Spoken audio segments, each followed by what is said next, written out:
Bentornati a tutti alla Cittadella, io sono Matt Kerus, con me c'è anche Francesco Borgonovo. E dunque, la volta scorsa abbiamo parlato di rimigrazione, abbiamo parlato di sicurezza, di immigrazione.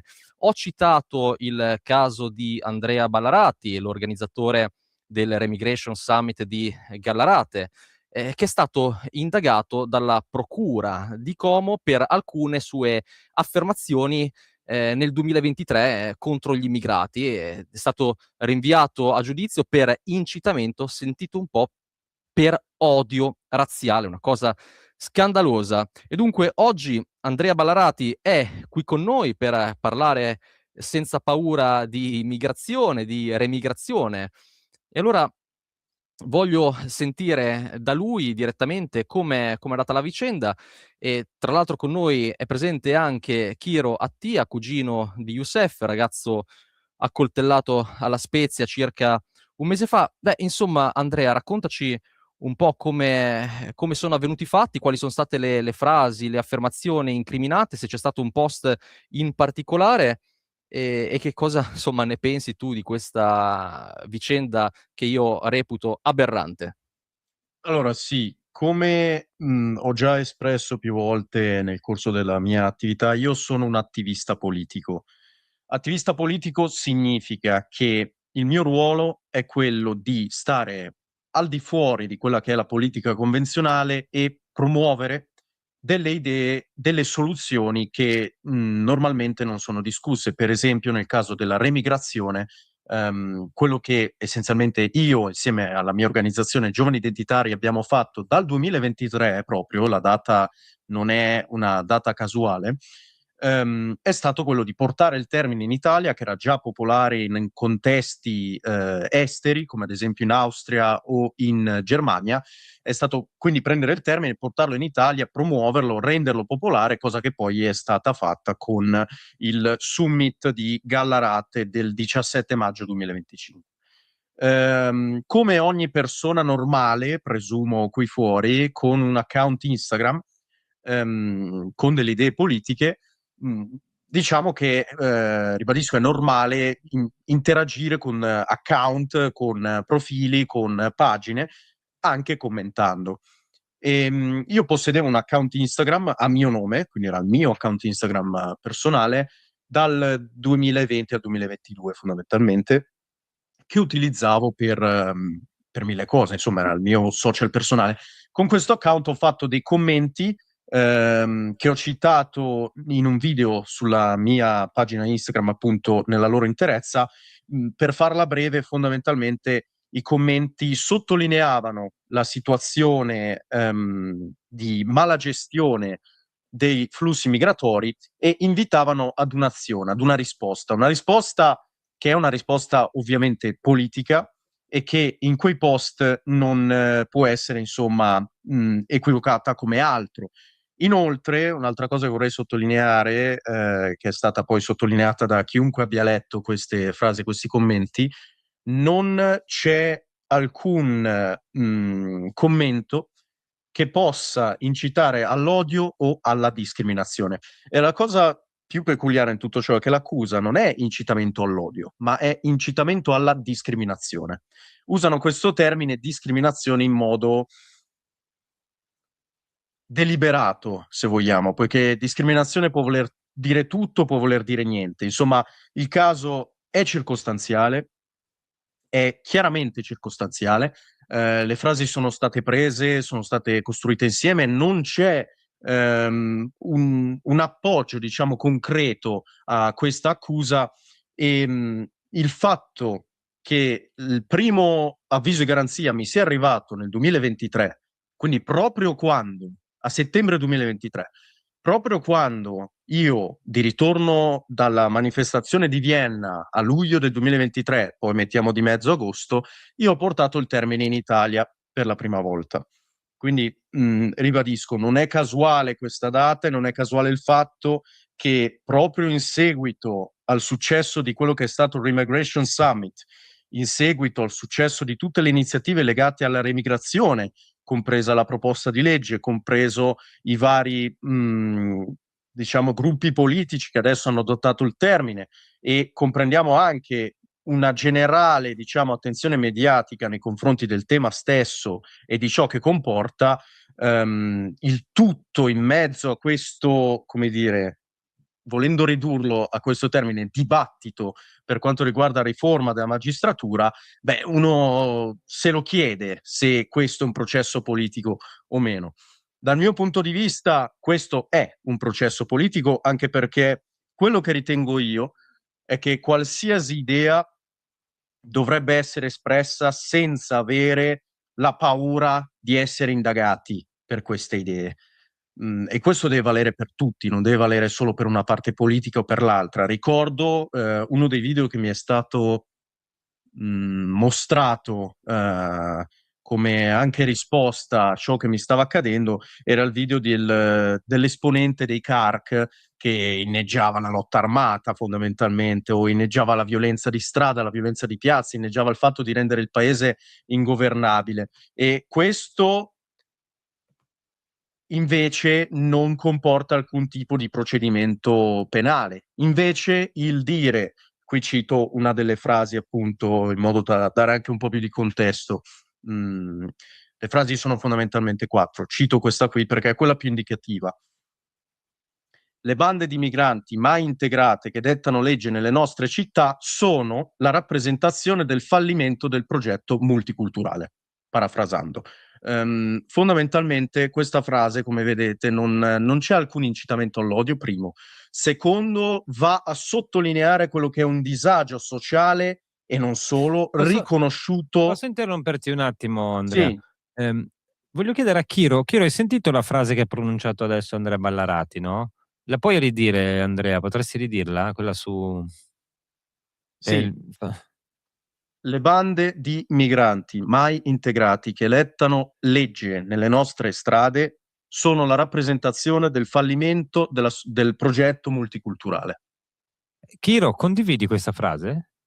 Bah, condivido sì, assolutamente, perché mettiamo Direi che abbiamo finito, no? Per sempre, cioè abbiamo finito per allora, scusa, l'eternità. apro una parentesi e cerco di chiuderla. Allora, noi siamo in uno stato laico, giusto? Siamo in uno stato laico.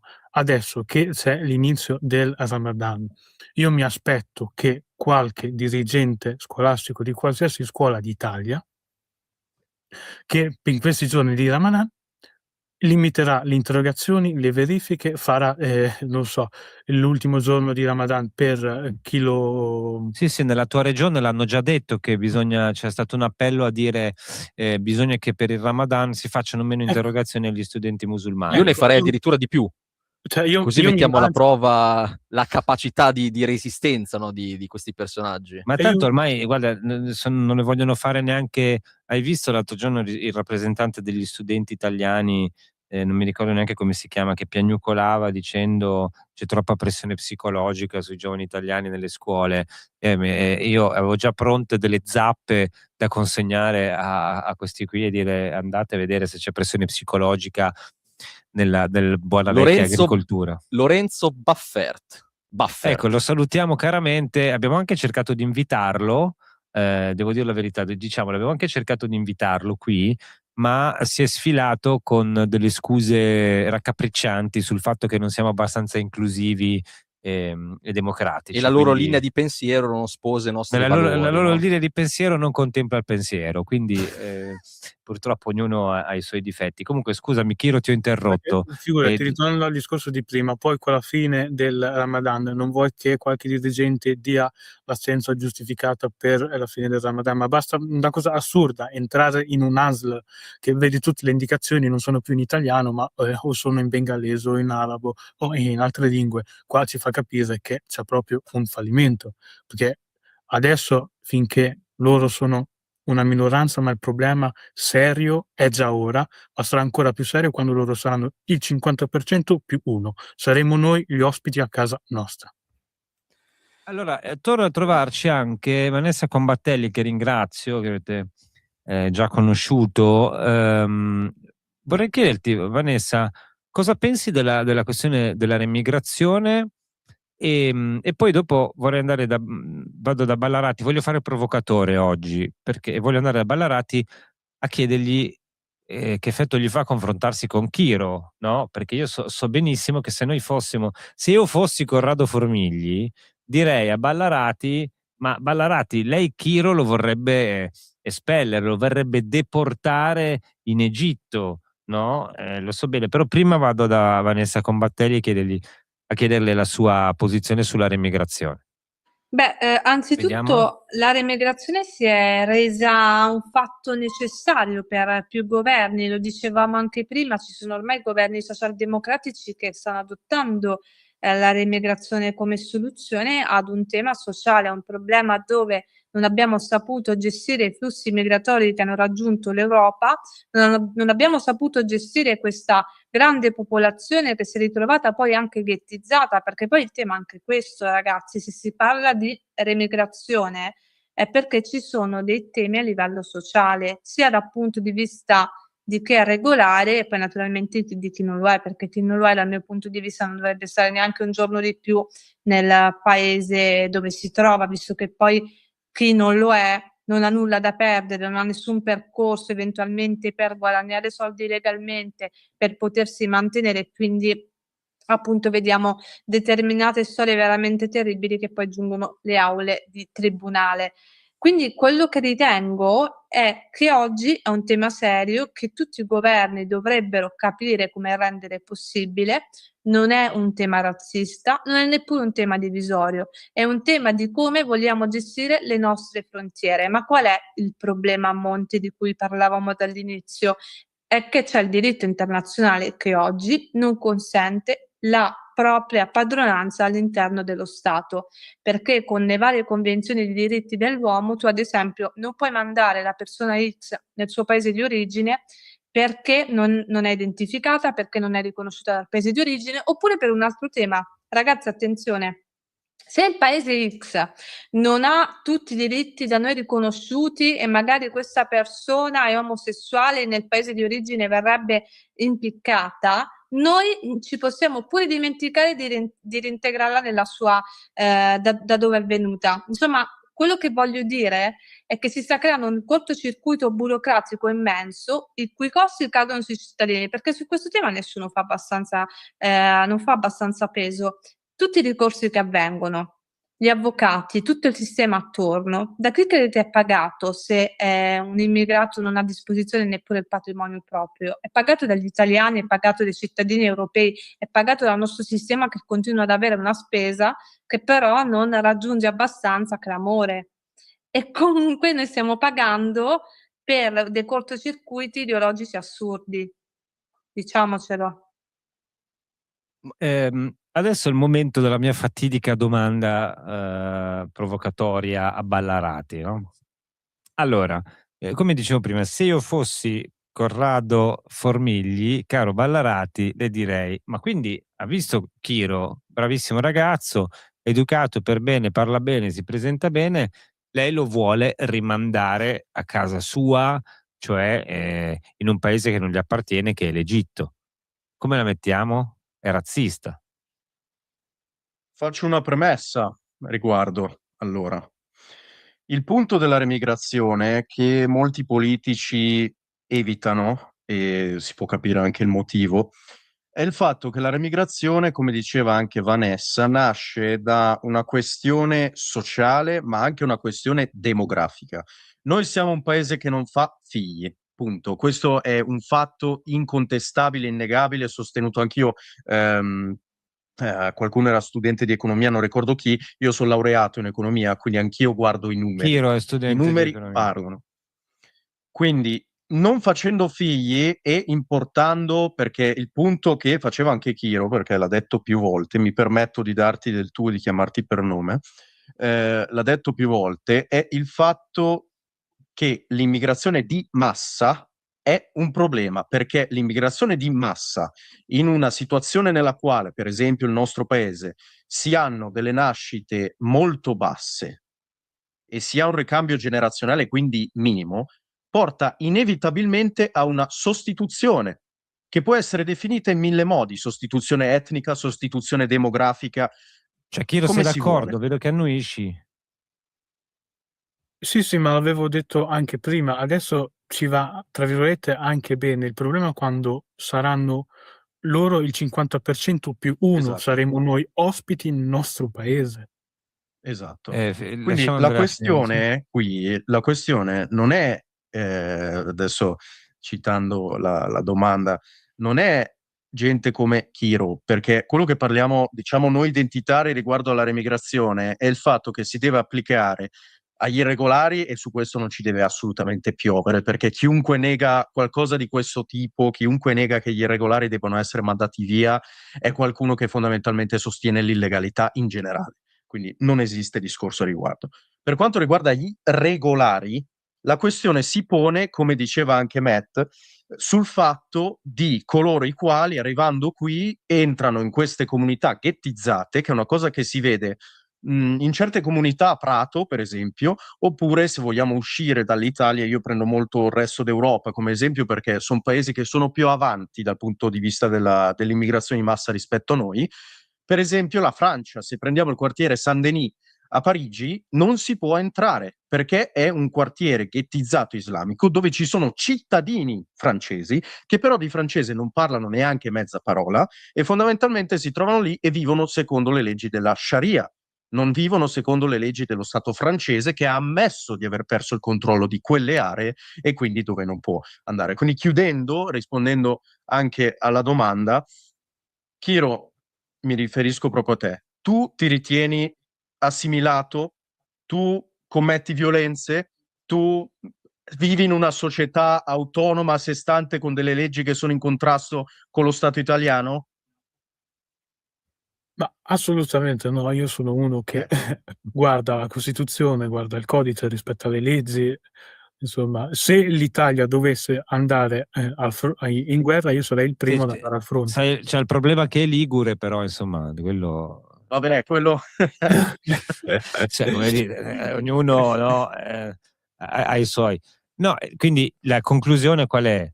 Che La conclusione è il fatto che l'assimilazione deve essere un prerequisito base per un flusso migratorio sostenibile. Adesso ci piace tanto questa parola sostenibilità, eccetera.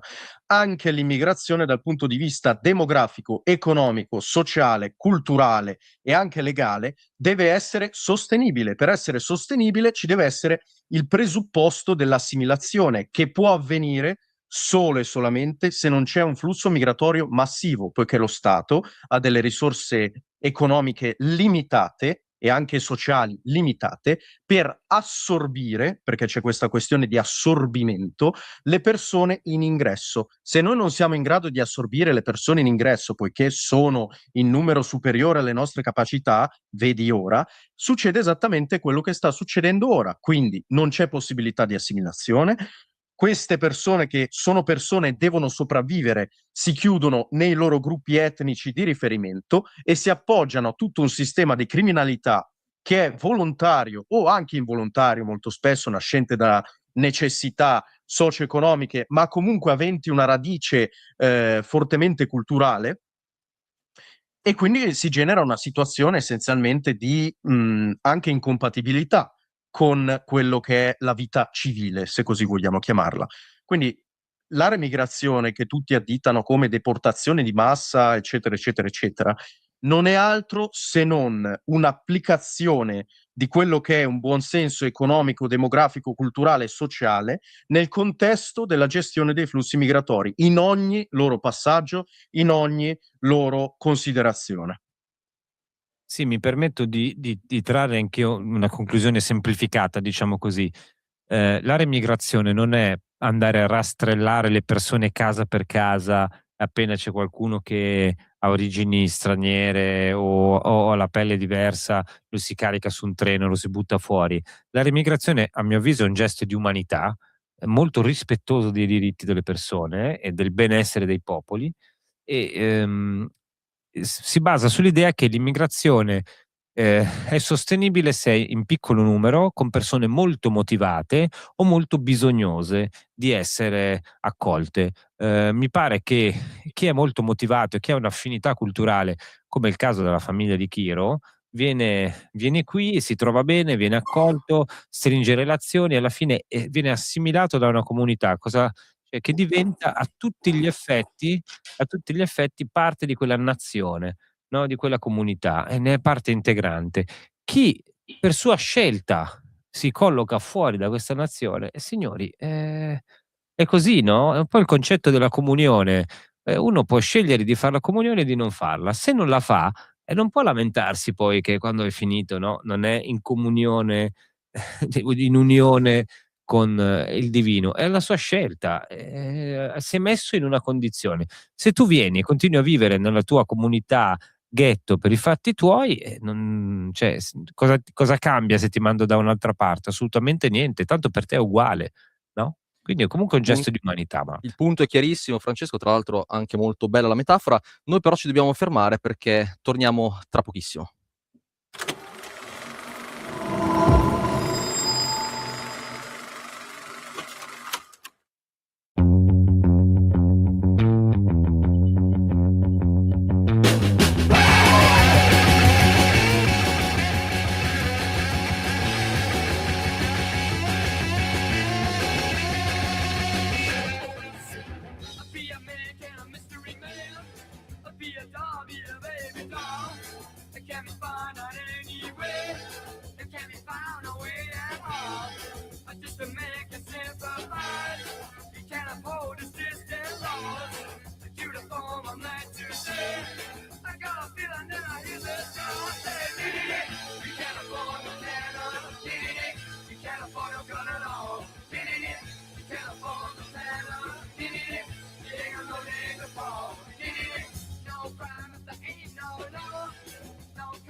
Rieccoci qui, La Cittadella, Matt Keros, Francesco Borgonovo, e abbiamo parlato di remigrazione, abbiamo parlato del caso di Andrea Ballarati, che peraltro ci ha lasciati, però insomma Francesco è il caso anche di parlare di ciò che è successo recentemente, questo weekend, riguardo il caso Kentan.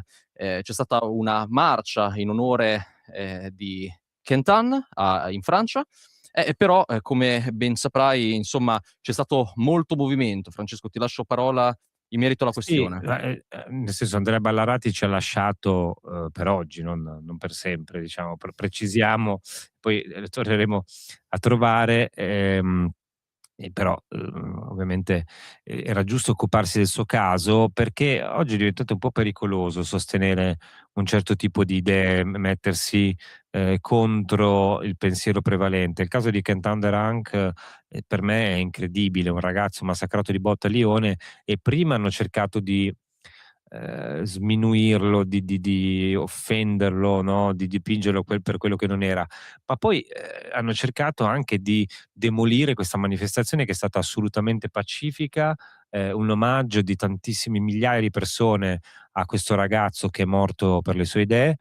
E poi i giornali italiani hanno raccontato i nazisti alla manifestazione, no? Hanno raccontato le peggio cose, cioè sembrava che ci fossero le SS in piazza. Io l'ho trovato una cosa veramente vergognosa, cioè non hanno neanche pietà dei morti, dei vivi men che meno, ma almeno i morti, almeno un ragazzo che è stato ammazzato così, come del resto non hanno avuto per Charlie Kirk, no?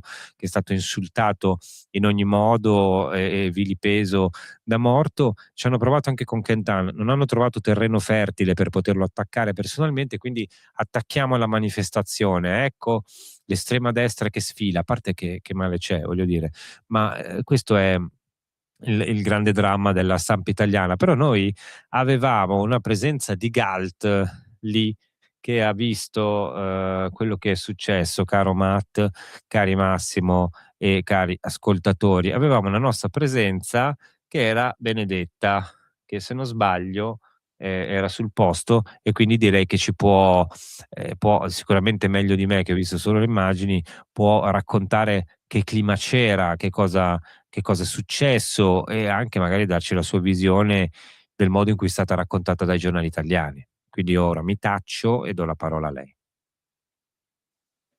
Sì, grazie Francesco. Come hai detto, è stata una manifestazione assolutamente pacifica, degna di quello che era un momento serio, di riflessione, di raccoglimento, di lutto. C'erano presenti oltre 3.000 persone, e non di Lione, non solo francesi, erano persone che arrivavano da tutta Europa, e questa è una cosa straordinaria, meravigliosa. L'ordine era sotto gli occhi di tutti. Ci sono delle considerazioni molto importanti però da fare. In primo luogo, l'indegna presenza dei manifestanti di sinistra, gli antifascisti, all'interno del corteo, lungo i marciapiedi, a coda e a testa del corteo, che ridevano, facevano i cori, facevano i video. Io non mi capacito del fatto come mai anche le forze dell'ordine, ma anche il servizio d'ordine dei militanti di destra non abbiano agito in questo senso, forse perché erano veramente tantissimi e si dileguavano anche all'interno del corteo. Questa è una cosa veramente fuori da ogni logica. Un'altra considerazione molto importante da fare è quella che la lettura che i media hanno dato di questa manifestazione. Hanno addirittura detto che a un certo punto si è intonato un canto nazista, fascista, razzista, cioè assolutamente non vero. È l'inno di Lione, quello che hanno cantato inginocchiate migliaia di persone nella via dove è stato ucciso di botte Quentin, ed è stato scritto nel 1700, quindi non ha nulla a che fare con le fazioni politiche, ed è un canto semplicemente identitario. È stato un momento estremamente toccante, molto serio, e anche in quel momento, quando tutta la via dove appunto è stato ucciso Quentin era inginocchiata a cantare questo canto, e poi hanno fatto il lungo minuto di silenzio, c'erano dei militanti antifascisti con anche dei nordafricani che era diciamo lapalissiano, che non c'entrassero assolutamente nulla con la manifestazione, proprio di fianco al luogo dove Quentin è stato lasciato morto in agonia e dove è stato colpito ripetutamente più volte al capo. Erano lì a fare dei video e a ridere. Io purtroppo questo fatto mi ha lasciato un profondo senso di sgomento e di tristezza, di rammarico. Per le strade, tra l'altro, il corteo è durato molto, nel senso che abbiamo percorso diversi chilometri, le persone affacciate alle finestre sputavano, lanciavano le uova. C'erano anche nei terrazzi, sui terrazzi c'erano persone, c'erano masse di persone accalcate che gridavano e inveivano contro il corteo. Quindi non stiamo parlando di eccezioni, cioè stiamo comunque parlando di diversi casi accaduti che tu personalmente hai visto con i tuoi occhi, e quindi immagino che magari ce ne siano stati anche altri dei quali magari non sei a conoscenza perché non potevi essere onnipresente. Sì, esatto. Io poi a posteriori ho potuto anche vedere dei video di la loro famosa danza del coltello con taglierini in mano. Io quelle scene aberranti non le ho viste. Mi viene da dire una terza considerazione: è stato ucciso un ragazzo di botte. Gli inquirenti hanno constatato insieme ai medici che è stato colpito più volte al capo ed era inequivocabile la morte, cioè neanche una manovra medica immediata avrebbe potuto salvare Quentin, e quindi c'è stata un'intenzione da parte dei picchiatori di uccidere questo ragazzo di 23 anni. E io dico, ormai l'opinione pubblica si è soffermata di più sulle ingerenze da parte della sinistra piuttosto che sul fatto che un ragazzo è stato ucciso nel 2026 di botte per le sue idee. Da parte della sinistra non c'è stata neanche quella serietà nelle situazioni di lutto, diciamo di mettere da parte l'odio politico e la propria fazione politica per rendere omaggio a questo ragazzo. E quindi veramente è stato è preoccupante lo scenario in cui siamo, perché anche degli esponenti della sinistra francese, lontani il leader della France Insoumise ha dichiarato che 2 giorni fa bisogna andare molto cauti perché ancora non si conoscono le dinamiche, non si conosce il movente, quindi prima di muovere accuse bisognerebbe attendere gli esiti dei processi. Tra l'altro proprio in funzione di questo, c'è appunto poi stata un ribaltamento, no, della narrazione da parte di esponenti, di personaggi della sinistra, dove addirittura mi viene in mente qualche influencer che ha cominciato, no, a costruire delle narrazioni con dei video dove sostiene che insomma ci sarebbe stata questa rissa e dove a provocare sarebbero stati quelli di destra per poi insomma ribaltare per l'appunto tutta la narrazione e far sì che gli antifascisti, il gruppo di estremisti di sinistra siano stati in realtà delle vittime, no, di quanto accaduto. E trovo tutto questo aberrante, ma vorrei anche chiedere a Vanessa Combattelli, che è qui con noi, una sua valutazione a riguardo, un suo giudizio rispetto a quanto appena detto Benedetta e insomma, se anche lei ha avuto modo di, vedere questa narrazione che si sta portando avanti ora per, infangare la dignità di Quentin e insomma per, ehm, raccontare la storia in un modo che non è assolutamente reale, ma invece è una visione totalmente distorta.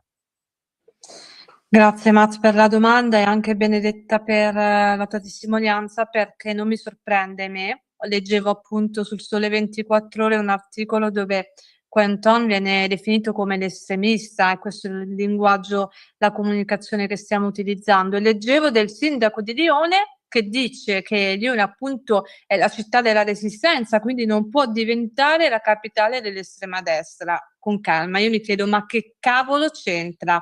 Ma perché ci stiamo concentrando tanto su questo aspetto che viene ripetuto in maniera ossessiva dell'estremismo di destra, quando oggi chi fa morire le persone è dell'altra sponda, punto. Perché leggo appunto anch'io commenti da parte di giornalisti, di politici che, come dici giustamente tu Benedetta, sono cauti nell'esprimersi, nel dire manteniamo la calma. Lo stesso Macron ne parlava con lo stesso tono, perché hanno paura di ammettere che non è l'estrema destra che uccide, non è l'estrema destra che prende a pugni a calcio un ragazzo finché non muore, ma è l'estrema sinistra. E quello che diciamo da sempre è che l'estrema sinistra ha avuto la tutela di tutte le istituzioni dal punto di vista sia comunicativo che poi di stampo giuridico, perché non hanno mai pagato davvero per le loro azioni. E che cos'è che stanno facendo adesso? Si stanno occupando di una vera e propria campagna manipolatoria per riscrivere quanto è accaduto, per far passare Quentin come il criminale, perché lui l'estremista è lui che addirittura potrebbe aver provocato.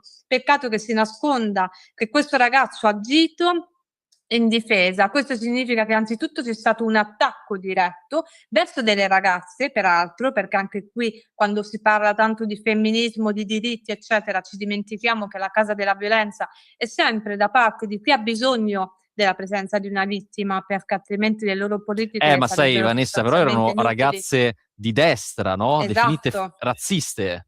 No, ma come si suol dire, uccidere un fascista non è reato per loro, Ma no? esatto, ma io ve lo posso dire anche come testimonianza personale, sono spesso oggetto letto di critiche che non sono critiche, ma sono delle vere e proprie offese e insulti da parte di uomini di sinistra che mi definiscono in modi non estremamente piacevoli, però saranno loro, mi raccomando, l'8 marzo a voler difendere ancora una volta l'idea della donna, ma il problema è che a sinistra la donna piace soltanto in un Ma modo, questo perché ovvero sei vai di rossa destra? oppure no.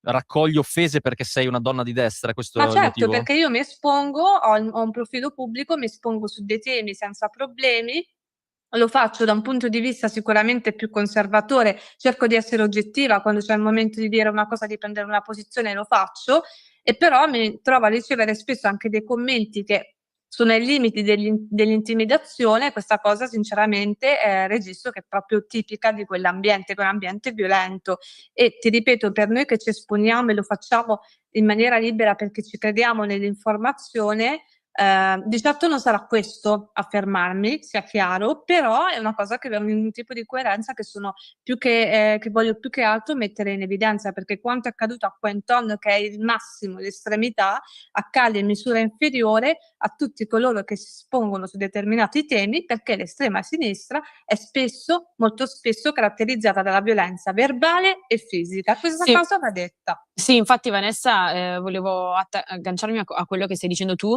perché noi abbiamo potuto apprendere sabato, parlando con dei manifestanti di destra appartenenti a movimenti politici francesi ma anche italiani in generale, che loro erano lì a volto coperto.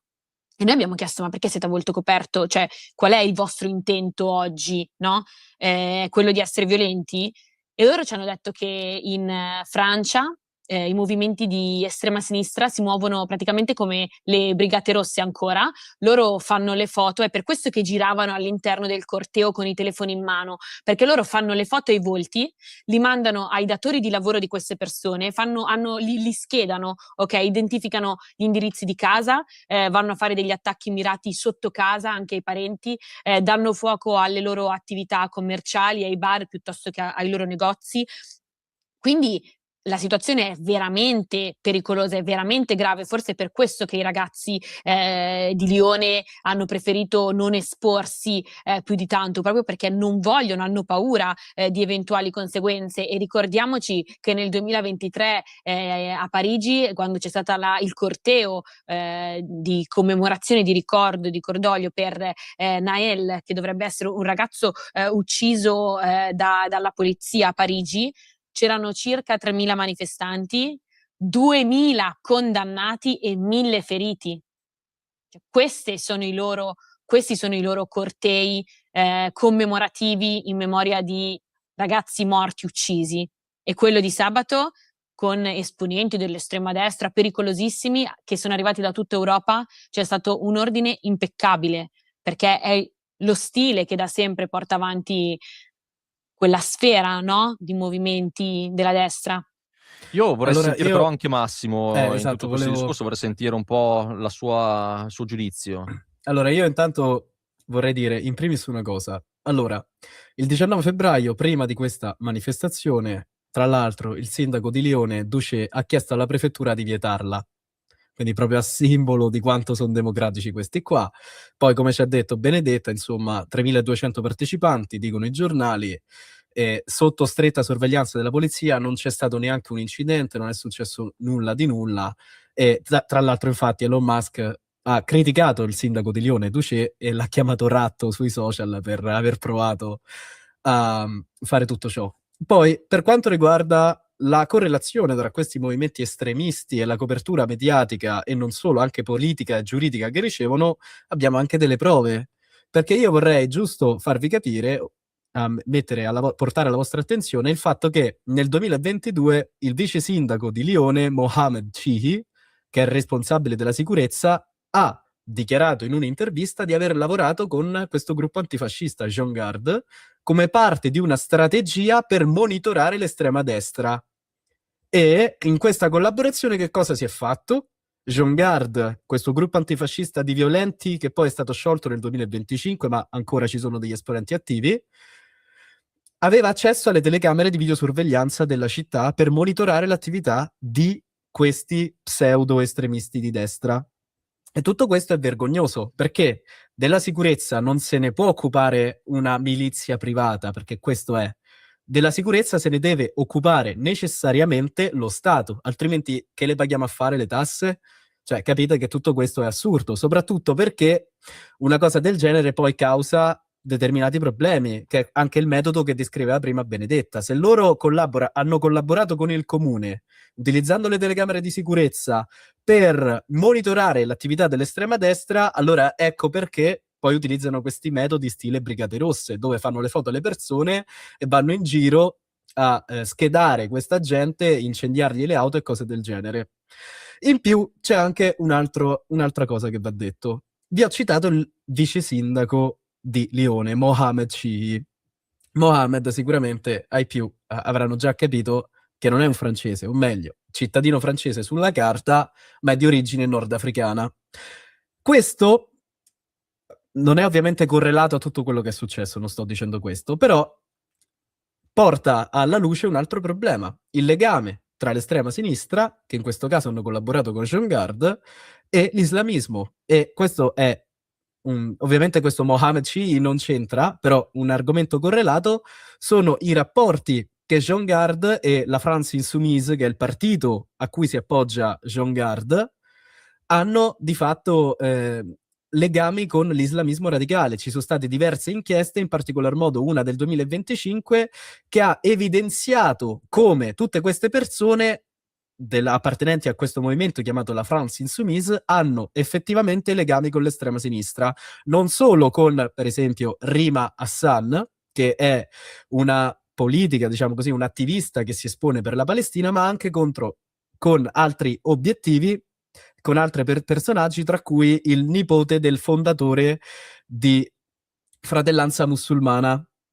Questo signore, chiamiamolo così, chiamato che sarebbe il figlio di Said Ramadan, nonché nipote di Hassan al-Banna, ovvero fondatore dei Fratelli Musulmani, è stato poi cacciato, è stato espulso, è stato emanato un decreto di espulsione nei suoi confronti dalla Francia perché aveva idee di islamismo radicale e non solo, aveva anche fatto diverse aggressioni e queste persone hanno poi pubblicamente dichiarato la loro volontà di votare per la France Insoumise o di supportare questo tipo di movimenti in quanto gli unici che non praticano islamofobia. E quindi i legami anche tra l'islamismo e la France Insoumise, Jean Gard e questi antifascisti andrebbero anche approfonditi. Ci sono già delle inchieste, ma secondo me è un altro punto da non sottovalutare. Allora, abbiamo ancora pochissimi secondi. Vorrei fare una domanda super secca e richiedere un'altrettanta risposta secca a Benedetta. Hai avuto paura a presenziare durante la marcia in onore di Kentan? Beh, le poche ragazze presenti erano tenute all'interno del corteo e tutte le volte che arrivavano dei contromanifestanti venivano subito protette, quindi assolutamente no. Però al termine del corteo ufficiale, quando siamo tornati alle macchine, siamo stati avvicinati da una macchina di nordafricani che faceva dei video, che ha lanciato delle bottiglie e lì la situazione si è scaldata parecchio, le forze dell'ordine non erano più presenti e noi non sapevamo chi trovarci dietro l'angolo delle vie di Lione, quindi sicuramente c'era molta tensione, anche se poi grazie a Dio i ragazzi erano prontissimi.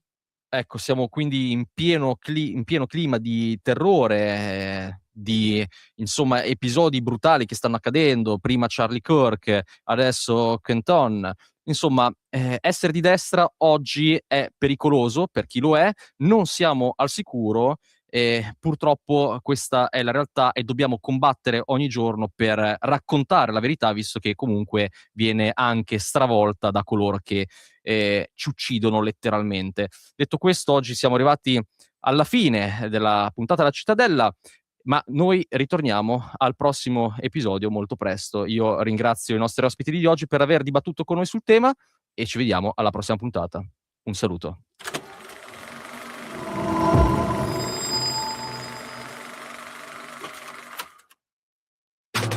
Stai